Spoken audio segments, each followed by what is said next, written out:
Kath. Just have to check. I'm going live. Okay, thanks very much. Well, can I thank Kath again very warmly for facilitating a meeting such as this, and also Katie Hetherington, who I know, and others who have been involved in this. I've been asked to sort of introduce the relationship between health and human rights and the connections. And I think Kath and Katie very much manifest what the connections are between health and human rights through the work that they have been doing the last couple of years, and particularly in these months. It's also a very sort of Scottish context for talking about health and human rights. Only in Scotland could you do that in a whisky distillery place. It's great. What I'd like to do is not talk for too long. I have a background as a lawyer, so you can take that with a pinch of salt, but I'm not going to talk for too long because it is very much to generate discussion and interaction in order to inform the development of the National Action Plan, which I'll say a few words about. But I just want to try and sort of take a step back from our day-to-day jobs where we are immersed in practicalities and pressures of all kinds, just to look at the almost parallel journeys that health and human rights have taken in Scotland, and to give the Commission's view anyways to how we have reached a point of convergence between those two disciplines, and the next steps to make that more explicit than it is becoming and more operational than it is becoming. So if you sort of leave Scotland and leave the UK and look at the international landscape and the relationship between health and human rights, for decades this connection has been made between the two. For example, the World Health Organization clearly recognizes the right to the highest attainable standard of physical and mental health. That's in its DNA. That right to the highest standard of physical and mental health is to be found within the International Covenant on Economic, Social and Cultural Rights, a UN document. So we're going back decades where at an international level those two very, very important fields in human life, health and human rights, have been seen to be interconnected. And the human rights covenant that provides the right to the highest attainable standard of physical and mental health also provides the other rights which, you know, in our kind of language are the determinants of whether you can actually enjoy the highest attainable standard. So the right to adequate housing, the right to an adequate standard of living, the right to social security, all of these other factors that we know are critical in individuals and families and communities being able to be everything that they can be, including their physical and mental health. All that is part of the human rights framework in which the right to highest attainable standard of health fits. And you know, that has been the international understanding for quite some time now. Coming then into the UK and coming, you know, sort of closer to home to us in Scotland, we have the NHS coming into existence almost at the same time exactly as the Universal Declaration of Human Rights was agreed in 1948. And the same set of values, the same aspirations and objectives exist between the Universal Declaration of Human Rights and the National Health Service in the UK. The Universal Declaration was countries in the world coming together, recognizing that 2 world wars, a Great Depression, a Holocaust, we can't go on like this. We have to draw a line and set the bar much higher about where we aspire to go in terms of recognizing the dignity of people and the civilized way that we had to live and work with each other. And the National Health Service came out, as we know, of that whole period as well, the Second World War and the sort of reformist movement at that time in the UK to lift society to higher levels and provide social protection, including health. But then there's been a sort of parallel track in the UK with health developing with all of its culture and industry, and human rights having a sort of detached path in the UK at the same time. The NHS in the UK followed not a rights-based approach, but a needs-based approach. Without, maybe it's a bit of a caricature, but that needs-based approach has contributed to a certain culture and a certain power dynamic between those receiving health care, those making policies, passing laws, and providing health care. And that power relationship hasn't been for the best for raising people to be able to achieve their highest attainable standard of physical and mental health. It has led, at its worst, and this is a caricature, but we know best. We will intervene and do something to you or do something for you, with the best of motivations, without questioning that. But that's been the sort of path that the NHS has taken in the UK. Then coming closer to home to Scotland, and particularly post-devolution Scotland, we see a sort of gravitational or instinctive shift away from that approach towards a rights approach to health and healthcare. And this is evidenced in a number of things that we're all familiar with since devolution. That the Mental Health Care and Treatment Scotland Act, the Millen Principles, are one of the first great pieces of legislation produced by the Scottish Parliament and internationally recognised as being best in class. We've also then had a number of pieces of legislation in the sort of field of vulnerable adults and capacity, etc. Person-centred approach now is becoming, everyone is on that page. Assets-based approach of Harry Burns is, the next door neighbour, or if not in the same house as that. Self-directed support, the dementia and mental health strategy that are now being developed by the government, Christie reform, all of this is instinctively moving into the space sort of between health and human rights and going in that direction. And now the opportunity of integrating health and social care is an open door to make that connection much more explicit and operational. So if that's the sort of journey in very, very broad, crude terms that health has taken, then the human rights journey has also not been as coherent as it should have been within the UK and within Scotland. The UK has not given legal status to, for example, the right to the highest attainable standard of physical and mental health, that international covenant. It signed up to it, but it hasn't turned it into domestic law. But what it did do in 1997 with the Blair government was incorporated the European Convention on Human Rights into UK law, and then with devolution, the Scotland Act incorporated that into our constitutional arrangements, in that the Parliament must pass legislation that is compatible with the European Convention. The government should act compatibly as well, as should all public authorities. So that in part contributed to a lot of these good pieces of legislation that have come out of Holyrood, in the areas of mental health, vulnerable adults, etc. Maybe not sort of badged as human rights legislation, but the underpinning, the Millen Principles, for example, very much capture the dignity, autonomy, self-determination, etc.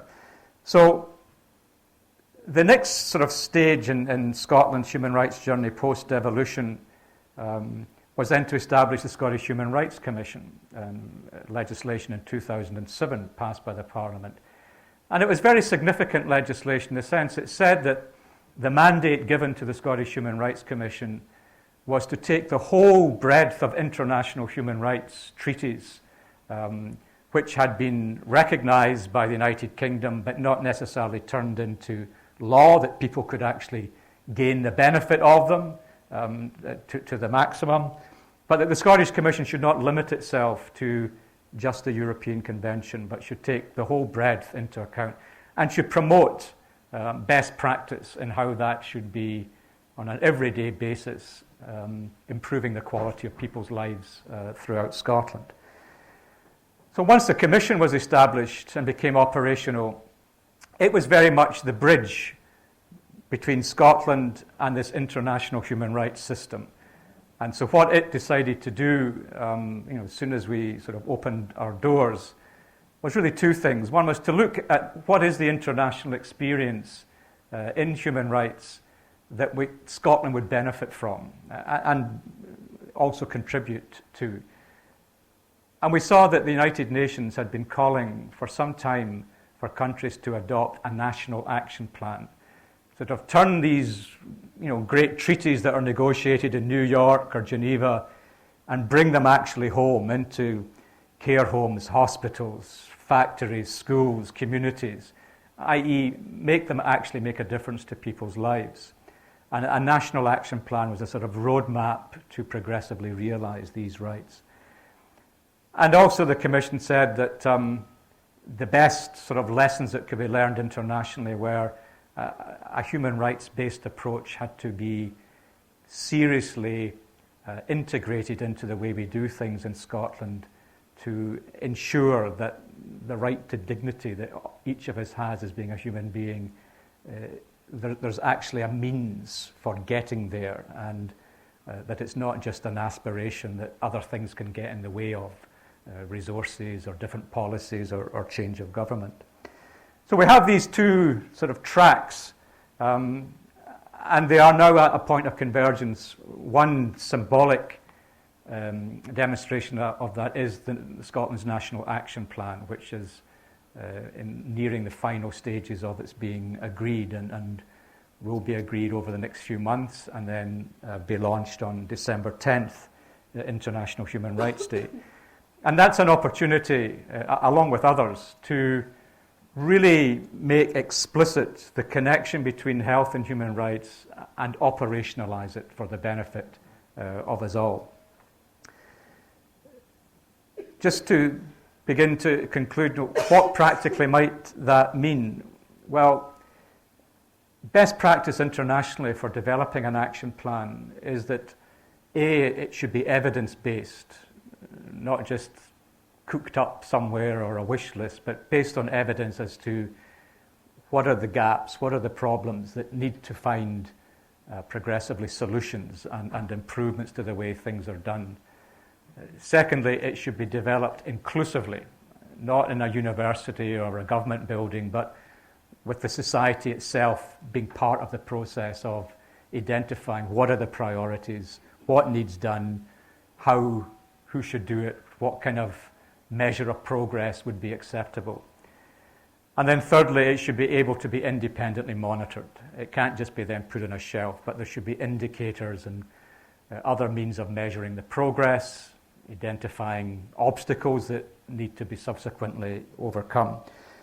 So we're at the stage now of, we have the evidence base. The Commission carried out for about 3 years a mapping exercise to see how internationally recognized human rights, how they are realized in Scotland, where are the gaps, where are the good practices, and what needs to be done in order to sort of have a roadmap to progressively realize those rights. That brought up some learnings, which probably not a huge surprise to you. If you take a sort of traffic light approach to it, we found that the structures in Scotland, like the way in which we pass laws, by and large, because of the Human Rights Act and the Scotland Act, is fairly sound insofar as it goes, and that most laws that have been passed by the Scottish Parliament are consistent with human rights insofar as the European Convention human rights is concerned. Not yet the broader range of international human rights, like the right to health. But the lawmaking process, by and large, green light. When we then move to policy, how is this law then turned into policy and strategic sort of directions of travel in various policy fields? It then gets a bit mixed, and there's some amber lights. Health and social care actually come up better than some other sectors, like justice, for example. But it was when we got to the outcomes, the living experiences of individuals, that we found that these good intentions were not turned into good practice consistently, and that what we assumed was going to be the outcome of good policies and good laws wasn't actually being assured in practice, and that was where the real breaking down of the system was. The other thing the mapping produced was that where an explicit human rights-based approach had been used, then these outcomes did improve for individuals, and their dignity was better met.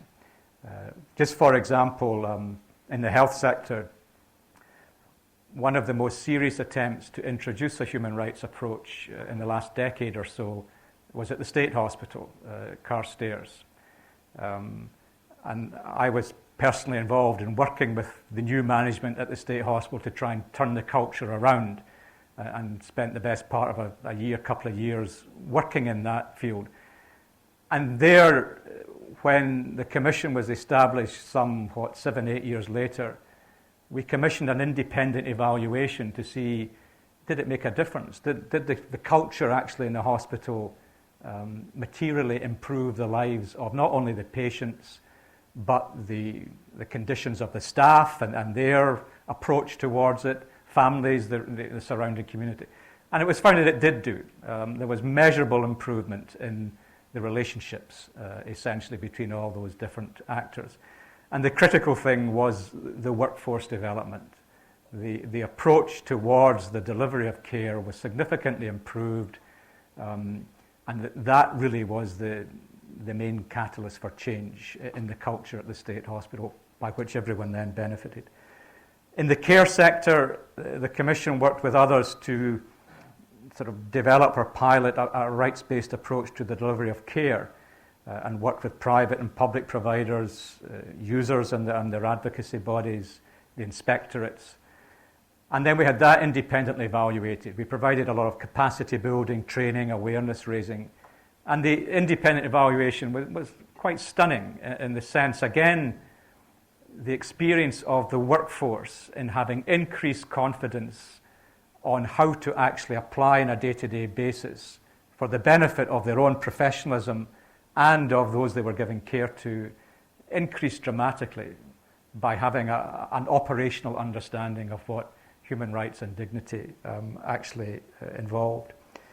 So that's where the sort of journeys have come. The National Action Plan is a clear opportunity to really make the relationship between health and human rights very explicit, very coherent, and operationalize it in a number of practical actions that can be taken, which is my cue then for my colleague Duncan Wilson, who has been leading a lot of this work to take us further into this area of where in health and social care this approach of better understanding and applying human rights can actually provide the outcomes that we all want to achieve in our day-to-day work. So having said that, I'll just do the manoeuvring to, unless there's any questions. Yeah, absolutely, yeah.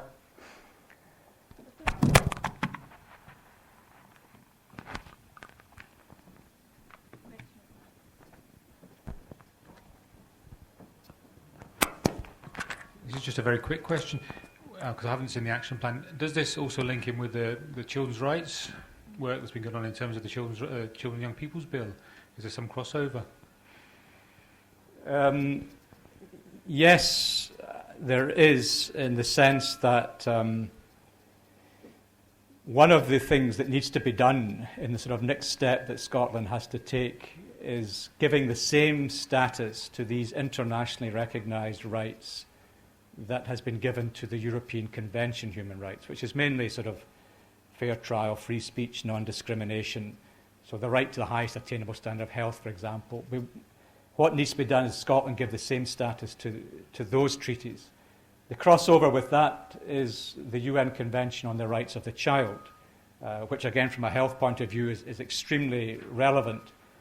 And there was an opportunity that the Scottish Government had but has stepped back from to begin a process of giving greater weight and effect to the UN Convention on the Rights of the Child through at least paying legally due regard to it, if not actually incorporating it into law, policy and practice. So we're hoping that the National Action Plan can sort of go over and beyond the Children and Young Persons Bill and give more momentum to the potential benefits and understanding of what the benefits are by broadening the scope of human rights and the way that people can benefit from those rights, that, as are done elsewhere in the world.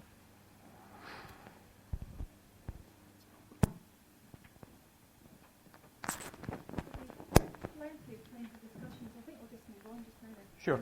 Okay.